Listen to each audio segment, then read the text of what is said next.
Mata upu e wha. O le taua Israelu ma Filistia, o le oti o Eli. Walu atu Israelu e tau ma Filistia, walatou tola wapi e Penesa, au Filistia, wa tola wapi i latou i Afeka.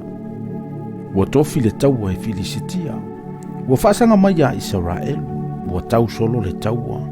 O na fasia leo Israelu e Filistia, walatou fafasi au le taua i le tawha, pe atoa le wha o afe o tangata. Wa fo iatu le nuu le tongala wapi. No whaiane leo toia ino Israelu. O le ale mea ua fasia i tātou i Jehova i le aso i luma o Filistia. I nā tātou au mai ia le antola au o le whengainga Jehova mai sailo i ante i tātou. A o mai ante i tātou. O na whaolaina i leo i tātou ai lima o i le tūtaua. Walu le wheaua le nuu i sailo. E au mai ai le antola au o le whengainga Jehova o au o lo afio i le wao ke upi.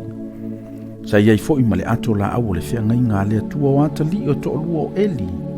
O ho wheni ma fineaso. Wo antu le antola au o le whengainga Jehova i le tongala wapi. O na alalanga i leo Israelu umama le alanga tele. Wa ua i le ele. Walangona i Filistia le taalili o le alanga. O na whaianelea. Se ale na alanga tele ua taalili mai le tongala wapi a e peu. Na lato iloa leo le antola au Jehova ua au mai le tongala wapi. Ua fefefe fo i Filistia, a ua ua whape i lanto.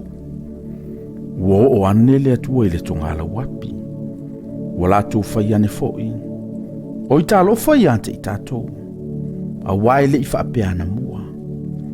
O i talo whaiante i tatou. O ai se la vea i ante i tatou ai lima o i antua mamana. O atua ia na lantou fasia ai kupito i fasinga uma i le vau.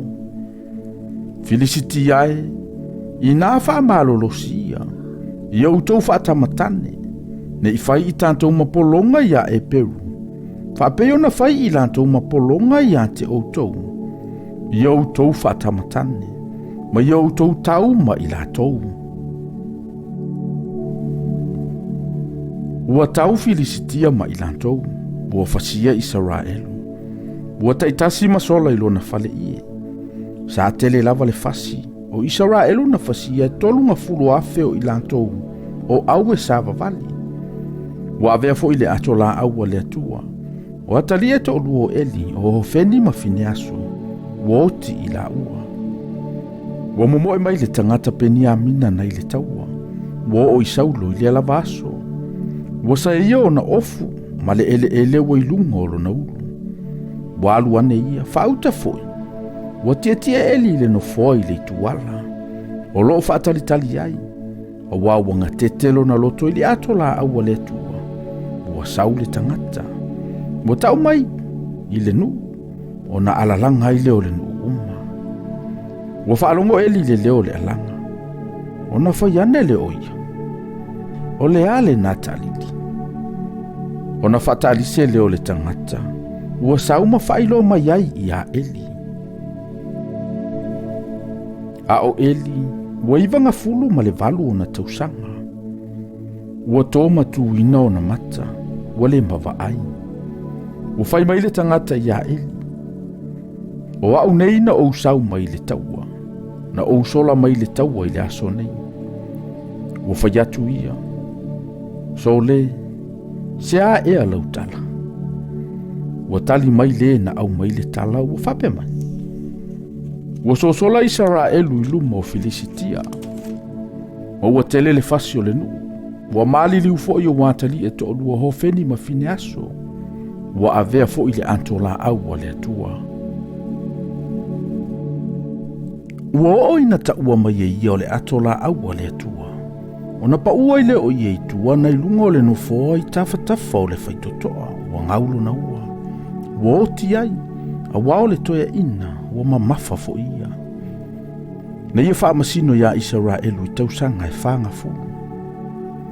O le avalo na tali o fineaso, wa lata o na whanau.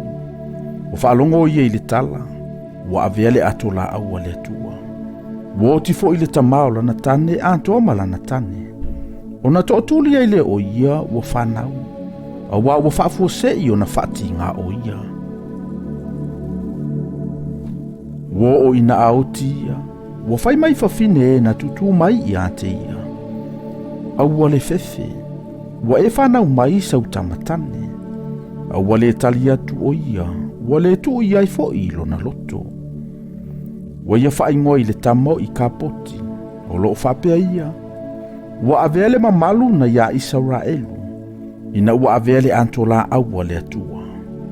Ona o le tamafo i o lana tane antoa malana tane. Wa fayane ia. Wa avele mamalu na ia Israelu. Awa wa avele antola awa le atua.